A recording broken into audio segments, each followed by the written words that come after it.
जंगलों के बीच जहां कभी गोलियों की गूंज थी, वहीं आज गिरते पानी की मधुर आवाज है। कभी नक्सलियों की पनाहगाह रहा खूंटी का हिरनी फॉल, आज बन चुका है प्रकृति प्रेमियों का स्वर्ग। डर से पर्यटन तक का सफर, देखिए खूंटी बंदगांव की बदलती तस्वीर। मेरे हिसाब से तो हमारा शहर चाईबासा उतना खास नहीं है। चाईबासा से आप हिरनी फॉल आए हैं खूंटी। कभी चाईबासा बहुत नक्सल प्रभावित क्षेत्र हुआ करता था। नक्सली। हाँ, चाईबासा में तो रहता था ना। हाँ। हाँ? हाँ। बनना चाहिए झारखंड का मुख्यमंत्री। बनना तो चाहिए, तो कोशिश तो कर रहा है। तो और एक तो पैदा हो गया हाँ, कौन? जयराम महतो। जयराम महतो अच्छा नहीं लगता। अच्छा तो है, हाँ, तो एक ही कैटेगरी का है उन लोग। दोनों एक ही हैं। माने हम सकेंगे ना, आप सकिएगा। 20 को पुलिस मारा गया था लड़ाई में। हाँ, उसी समय लड़ा कौन बहुत पुलिस मार गया, कितना बचा, जो बचा हुआ वो सब। नक्सल लोग जब यहाँ के लोगों के अधिकार के लिए लड़ रहे थे, ऐसा अगर वो जताते हैं तो वो मतलब कि क्यों आम लोग को क्यों मारे? वो शीर्ष नेता लोग, वो लोग निर्दोष लोग मर रहे हैं वो नहीं जानता था। जो सबसे नीचे वाला लोग रहता था ना, जो लोग ले भी लेता था, ये लोग करता था, तो वो लोग तो अपना क्या बोलते हैं बचरसवा। तो मतलब नक्सल में भी दो पक्षीय लोग हैं। कोई विकास के मारे बनते हैं और कोई अपना लाभ के लिए बनते हैं।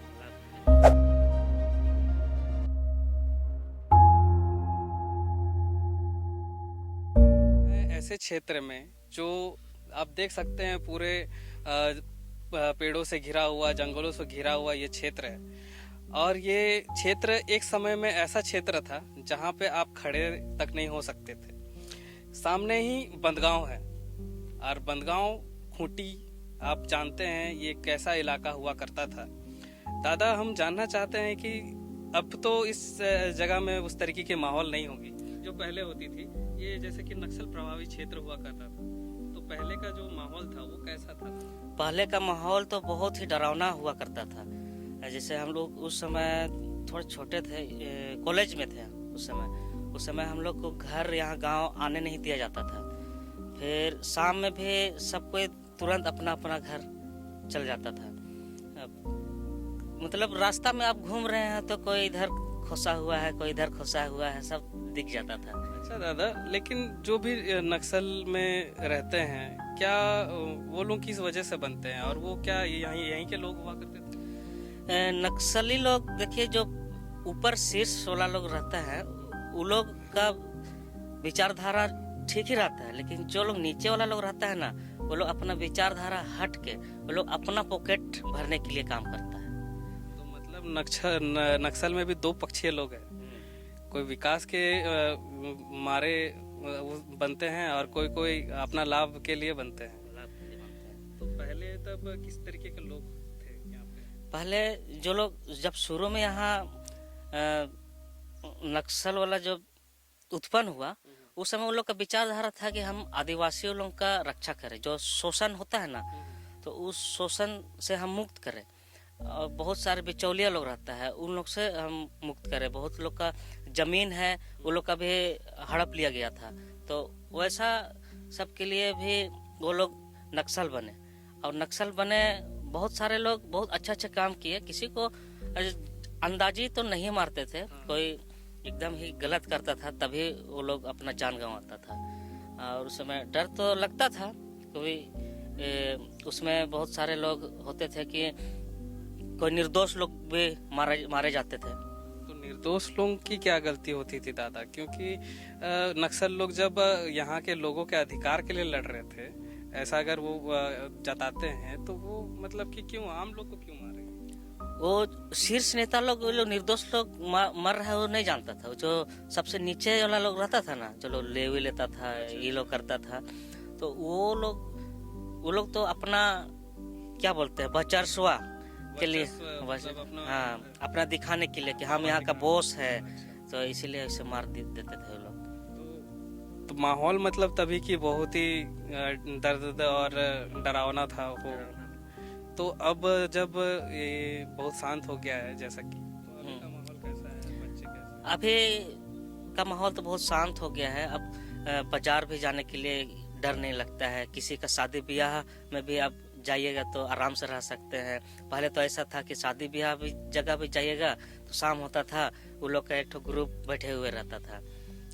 वैसा अब तो नहीं दिखता है अब, और वैसा होता भी नहीं है। अब तो पूरा शांत हो गया। अब तो इसमें सरकार की कितनी ज़्यादा मतलब कि उनका क्या ये रहा जिस वजह से आज आप लोग सुरक्षित फील कर पा रहे हैं? सरकार भी मुख्य धारा से जोड़ने के लिए बहुत सारा योजना सब बनाया, इसलिए बहुत लोग अपना मुख्य धारा में लौटा, वापस हुआ।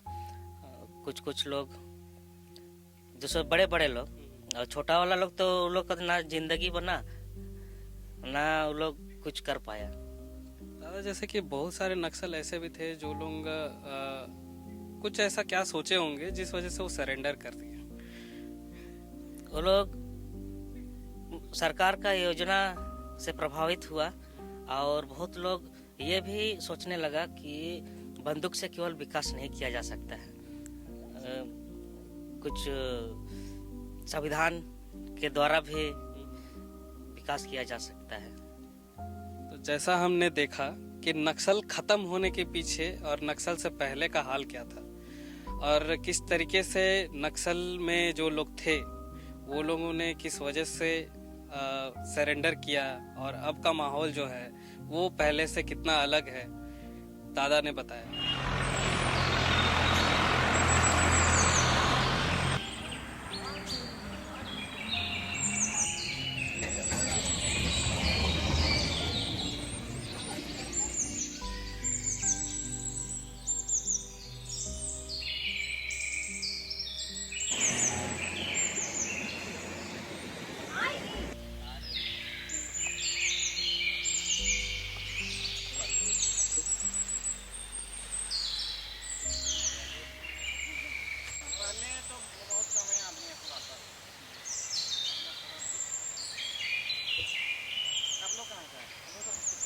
राजधानी रांची से कई किलोमीटर दूर आज हम एक जलप्रपात के पास खड़े हैं।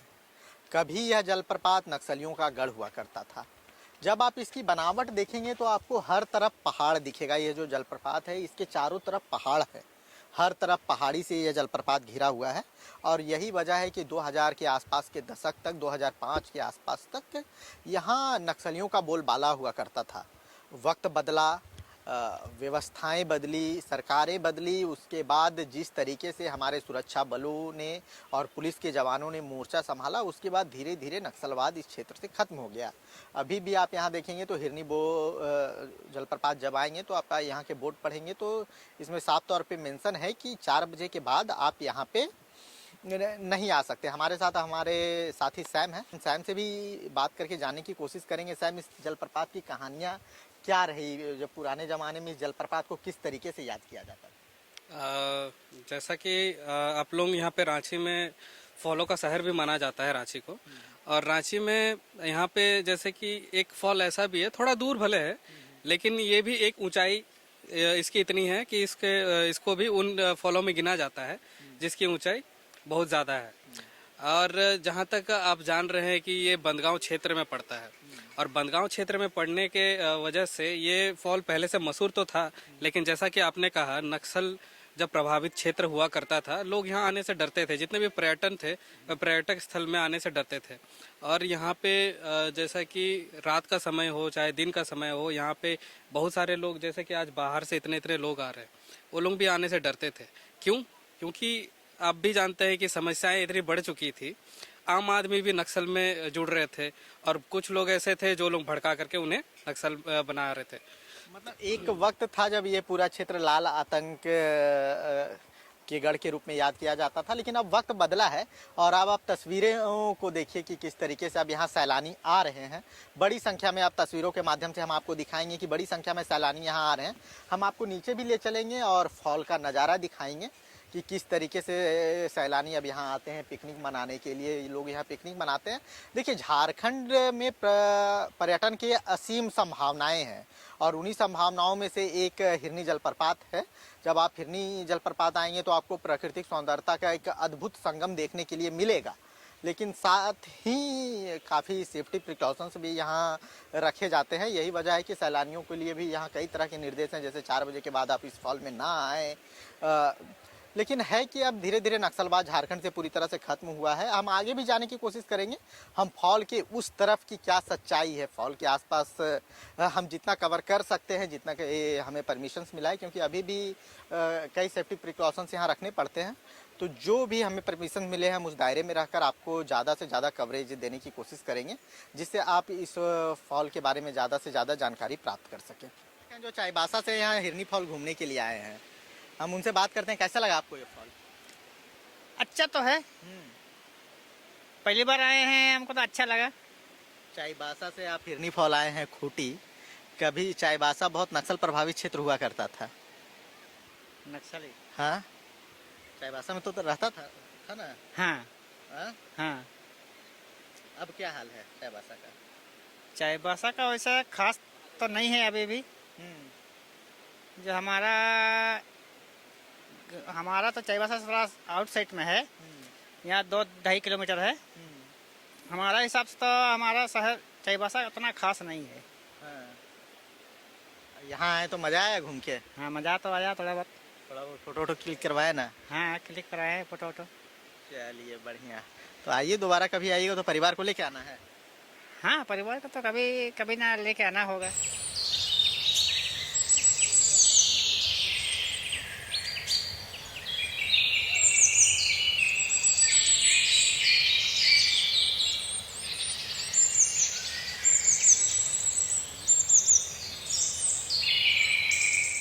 देखिए अभी हम इस फॉल में हैं। इस फॉल की खूबसूरती की जितनी तारीफ की जाए वो कम है। झारखंड प्राकृतिक संभावनाओं से भरा हुआ राज्य है और यहाँ पे अक्सर आप देखेंगे कि लोग बहुत दूर दूर से घूमने के लिए भी आते हैं, लेकिन हम आज आपको कहानी सुना रहे हैं उस वक्त की जब इस क्षेत्र में लोग आने से घबराते थे।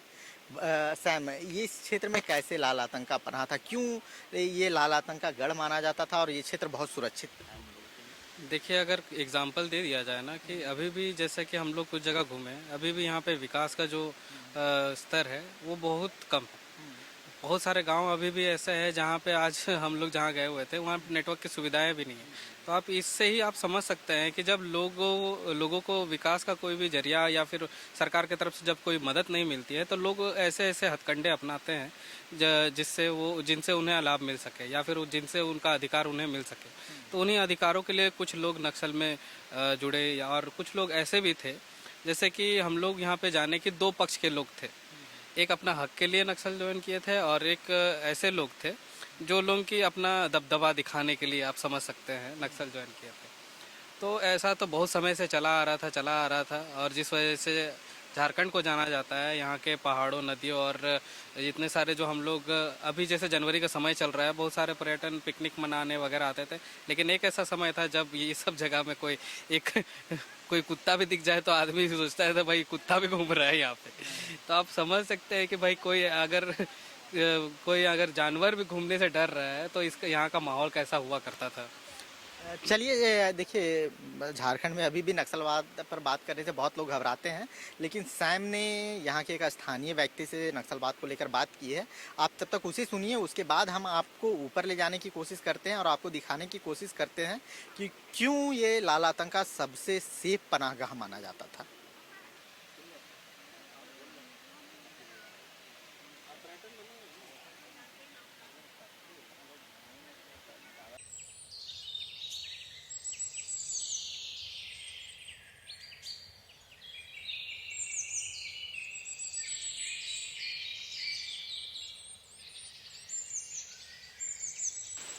देखिए हमारे साथ खूंटी के ही एक रहने वाले व्यक्ति हैं। हम इस हिरनी फॉल के बारे में उनसे समझने की कोशिश करते हैं। भैया क्या नाम हुआ आपका? सियाराम महतो। यही है, खूंटी ही घर हुआ आपका? हाँ, खूंटी के घर हुआ। भैया इस फॉल के बारे में थोड़ा बताइए। आप लोग तो लगातार यहाँ देख ही रहे हैं, अब कितना पर्यटकों का आना अब कैसा है? पर्यटक अब लगातार आ रहे हैं। लगातार तो आ रहे हैं, पहले से तो सबसे बढ़िया है। पहले का क्या माहौल रहता था भैया? जैसे इस फॉल के बारे में बहुत सुना जाता है कि पहले जो नक्सल लोग थे उनका सबसे बड़ा अड्डा यही फॉल था। कैसा माहौल रहता था पहले? पहले बहुत कम आदमी सब आता जाता था, उसके बाद अभी तो बढ़िया है, आने जाने के लिए भी अब वैसे कोई दिक्कत नहीं है। पहले बहुत दिक्कत था ना? हाँ, पहले दिक्कत तो नहीं था, मगर शाम को थोड़ा दिक्कत होता था। 3 बजे 4 बजे आसपास को आदमी नहीं आने खोजता था इधर। कब से सिचुएशन कब से सुधर गया कि अब लोग कभी भी आ जा सकता है? अब तो सुधार तो बहुत हुआ है। अल्टीमेट पॉइंट वो टावर है, क्योंकि माना जाता था कभी उसी रास्ते से जो नक्सली थे वो इस फॉल पे कब्जा जमाए रखते थे, क्योंकि देखिए यहाँ पे कई सुविधाएं थी। पहली बात तो आपको पीने की पानी की कमी नहीं है। दूसरी बात कि यह जो इलाका है चारों तरफ से पहाड़ों से घिरा हुआ था, तो यहाँ पे दबिश होने के चांसेस बहुत कम रहते थे। तीसरी चीज़ है कि पहाड़ों में उनका घर, उनका जाना पहचाना था, वो एक पहाड़ से दूसरे पहाड़ और दूसरे पहाड़ से तीसरे पहाड़ आसानी से जा सकते थे। तो यह जोन काफ़ी सुरक्षित माना जाता था, इसलिए हम आपको वहाँ ले जाकर दिखाते हैं कि वहाँ से यह नज़ारा कैसा दिखता है और किस तरीके से ये जो लाल आतंक का पूरा सिंडिकेट है वो यहाँ से ऑपरेट होता था। देखिए जिस पॉइंट पे हमें पहुँचना है वो अभी यहाँ से काफ़ी दूर है। हम लोग लगातार पहाड़ की चढ़ाई कर रहे हैं। आप देख रहे होंगे कि हमारी हालत क्या हो चुकी है। हमारे साथ यहाँ के लोकल 2 लड़के हैं। हम उन लोगों से बात करने की कोशिश करते हैं और समझने की कोशिश करते हैं इस फॉल के बारे में। दोस्त क्या नाम हुआ? मेरा नीरल पूर्ति। नीरल पूर्ति। तुम्हारा क्या नाम हुआ? निकोलस बड़ी। कैसा लगा फॉल? कैसा लगा पहले बताओ तो। फॉल जो लोग सिर्फ वीडियो ही देख रहा है अभी तक, वो लोग को ये फॉल में क्यों आना चाहिए बताओ? ये फॉल में क्योंकि थोड़ा देखने के लिए बहुत कुछ है, थोड़ा और अच्छा लगता है देखने के लिए, और पानी जब बहुत अच्छा दिखता है व्यू, इसीलिए। अच्छा, और बताओ यार क्या चल रहा है, मतलब राज्य में क्या चल रहा है, तुम्हारे क्षेत्र में क्या दिक्कत है, क्या परेशानी है, सब कुछ बढ़िया है क्या है? हम लोग का तो सब बढ़िया है यहाँ के। हाँ, सबको मैया सम्मान योजना का लाभ मिल रहा है पूरा? वो तो पता नहीं, जिसको जो अप्लाई किया उसको मिल रहा है, जिसको नहीं किया उसको तो पता नहीं। अच्छा बताओ, तुम पेशा कानून के बारे में सुने हो? पेशा नियमावली नहीं सुने हो? नहीं। जैसे पेशा में सरकार बोल रही है, एक पैसा नियमावली लेकर आई है जिसमें सरकार बोल रही है कि आदिवासी लोगों का बहुत भला होगा। अब आदिवासी लोग ही गांव में सरकार चलाएंगे, तो तुमको इसके बारे में कोई जानकारी नहीं है? नहीं, इसके बारे में कुछ जानकारी मुझे नहीं। तुमको भाई? नहीं। अरे यार, अब तुम लोग को गवर्नमेंट चलाना है, तुम लोग बोलते हो कोई जानकारी नहीं है, कैसे चलेगा? हम लोग गांव में इतना रहता नहीं है ना, बाहर चले जाते हैं काम करने के लिए। इसका कुछ नया साल में ऐसे घर में आते हैं पर्व मनाने के लिए। कब कहाँ जाते हो, काम कहाँ करते ऐसे पंजाब ही जाते हैं, पंजाब दिल्ली, जहाँ नौकरी मिल। हो? गांव में रोजगार नहीं है, खेती बाड़ी कोई काम गांव में नहीं है, क्यों जाना पड़ता है बाहर? मतलब गांव में सब कुछ मिल जाता है, लेकिन वही तो राशन पानी के लिए थोड़ा दिक्कत होता है। और वहाँ का जैसे कि चावल हो गया, उसको बेचने से इतना पैसा नहीं मिलता जितना यहाँ से मतलब बाहर जाके काम करने में मिलता है। तो यही चीज़ है ना, यही सब चीज़ तो पूछ रहे हैं कि सब चीज़ बताओ कि सरकार को क्या करना चाहिए, फैक्ट्री खोलनी चाहिए, क्या करना चाहिए क्षेत्र में जिससे रोजगार मिले, सब कुछ हो। सिर्फ फॉल घूमने से थोड़ा होगा। उसके बारे में हम लोग को कुछ इतना जानकारी नहीं है, तो हम लोग बड़े लोग हैं, उन लोग को थोड़ा जानकारी है वो सब के बारे में। वो लोग बात करते हैं, वो सब बात के लिए, कुछ वो काम वाम के लिए गाँव में उसी लोग बात करते हैं लोग। अच्छा, अगर तुम सरकार से कुछ डिमांड करना चाहोगे तो क्या डिमांड करना चाहोगे, क्या मांग करना चाहोगे? बताओ एकदम खुल के बताओ, शर्मा काहे रहो? बता, मेरे पास तो कुछ बोलने के लिए है नहीं उसके बारे में। बताओ, तुम बताओ। मेरे पास हमको तो थोड़ा बस स्कूल थोड़ा अच्छा से पढ़ाते तो अच्छा रहता वहाँ पे गाँव तरफ में, क्योंकि गाँव का पढ़ाई इतना खास नहीं होता जैसे कि बाहर में पढ़ाई होता है। हम लोग घूमने आए थे। हाँ, हमारे साथ एक अंकल हैं जो चक्रधरपुर से हिरनी फॉल घूमने के लिए आए हैं। आजसू के बड़े समर्थित कार्यकर्ता हैं। कैसे लगते हैं सुदेश महतो आपको? बताइए थोड़ा एकदम बढ़िया से बताइए, सुदेश महतो के बारे में क्या अच्छा लगता है? अच्छा लगता है। क्या अच्छा लगता है? क्या वो नेता अच्छा है। अच्छा नेता है। कभी मुलाकात हुआ सुदेश महतो से? मुलाकात हम लोग का आते रहता है, आते रहते हैं। प्रोग्राम भी किया था हम लोग का गाँव में, इंच काटा में। सुदेश महतो से क्या डिमांड आप करना चाहेंगे, क्या करना चाहिए जिससे झारखंड बेहतर हो? हम लोग सुदेश महतो से डिमांड किए थे, हम लोग को बना दिया। बना दिए हैं? मतलब आप पुलिया पुलिया बना दिए हैं? सुदेश महतो को बनना चाहिए झारखंड का मुख्यमंत्री। बनना तो चाहिए, तो कोशिश तो कर रहा है। तो और एक तो पैदा हो गया, कौन? जयराम महतो। जयराम महतो अच्छा नहीं लगता है। अच्छा तो है, हाँ। तो एक ही कैटेगरी का है उन लोग, दोनों एक ही है। माने हम सकेंगे ना आप सकिएगा, उसको दवा दिया अभी फिलहाल। हाँ, तो चल रहा है। दादा ये फॉल के बारे में जैसे हम लोग सुनते थे पहले जब बहुत छोटे थे कि मतलब पूरा नक्सल का गढ़ रहा करता था। आप लोग तो उस समय देखे होंगे जब नक्सल पूरा झारखंड में था, कैसा था थोड़ा बताइए। तो जो लोग नहीं देखा है आजकल का जमाना, वो लोग को कैसे पता चलेगा, हम ही लोग बताएंगे ना। 20 को पुलिस मारा गया था लड़ाई में। हाँ, उसी समय लड़ा कौन बहुत पुलिस मार गया, कितना बचा, जो बचा हुआ वो सब मार गया होगा। अब इतना साल का हो रहा है। तो ये जो हिरनी फॉल था ये पूरा पहाड़ वाला इलाका था, तो यहाँ भी तो पूरा नक्सल लोग का गढ़ रहता था। नहीं, थोड़ा बहुत था, इतना नहीं। थोड़ा बहुत नहीं, तो बंदगांव तो पूरा फेमस है नक्सली। फेमस तो है लेकिन उतना फेमस नहीं था। हाँ था, उतना फेमस नहीं। इधर का आदिवासी इलाका है ये। हाँ, तो आदिवासी लोग दबा के ही रखता है, नक्सल को भी नहीं डरता है। ये तो सही बात है। माने आदिवासी जब जुट जाएगा ना तो नक्सल भी भाग जाएगा। तो हम लोग तो नक्सली, तो हम ही लोग तो नक्सली बनते हैं। हाँ, तो उतना हम लोग को डर भय नहीं लगता है। अच्छा, कैसे देखते हैं आप नक्सलवाद को, किस तरीके से देखते हैं? गाँव का है ना, देहात का ही, थोड़ी ना टाउन से पैदा हुआ है। हाँ, करता है। नहीं, हम ये पूछना चाह रहे नक्सलवाद अच्छा है कि खराब है? क्या वो अच्छा है, माने अच्छा नहीं, बुरा है। माने दोस्त किए चोर नहीं किए रहो, जिसको टानेगा मारेंगे तो मार देगा। अब जैसे आप लोग के साथ में तो बहुत लोग रहा होगा जो उस समय नक्सल में ज्वाइन किया, तो अब क्या वो सब वापस आ गया या फिर? नहीं, अभी तो पतला हो गया। अभी माने 20% है अभी। 20% अभी है। हाँ, 80% चला गया। अभी बहुत दबा हुआ है।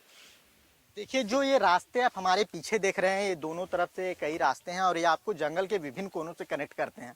जब आप इस जंगल में आएंगे तो आपको लगेगा आप किसी भूल भुलैया में आ चुके हैं। हमारे साथ सैम है, सैम इसे बेहतर तरीके से बताएंगे कि ये रास्ते कौन से किस कोने में जा रहे हैं।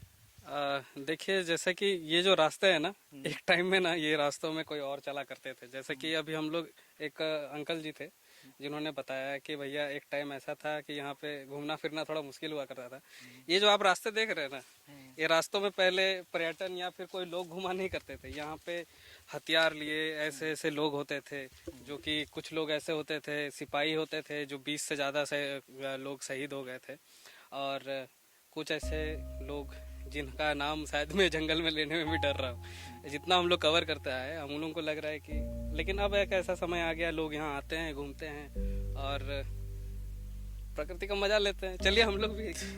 देखिए, लाल आतंक का खौफ अब पूरी तरीके से खत्म हो चला है। अब कुछ ऐसी बातें नहीं रही है। कुछ पदचिन्ह हैं, जो घटनाएं हुई थी अब वो पीछे छूट गई हैं। लेकिन प्राकृतिक सौंदर्य के लिहाज से हिरनी फॉल आपका मन मोह सकता है, इतना सुंदर। अब नक्सलवाद पूरी तरह से इस क्षेत्र में खत्म हो गया है। यहाँ आने से पहले पुलिस अधिकारियों से भी हमारी बात हुई, वो बोले सर पूरी तरह से सेफ है, आप जाइए ना, जितना दूर मेरा इलाका है कोई एक परिंदा भी पर नहीं मार सकता। ये हमारे सुरक्षा बलों की बड़ी कामयाबी है, क्योंकि समय हो रहा है और 4 बजे तक फॉल छोड़ना भी है। तो हम आपको बहुत कुछ और ऐसी चीजें दिखाने लायक थी जो नहीं दिखा पा रहे हैं, लेकिन हम कोशिश करेंगे कि अगली बार जब आए तो हम आपको उस नक्सल विलेज के दर्शन करवाएं जिस पर कभी नक्सल अपना राज चलाया करते थे, लेकिन वो राज भी अब खत्म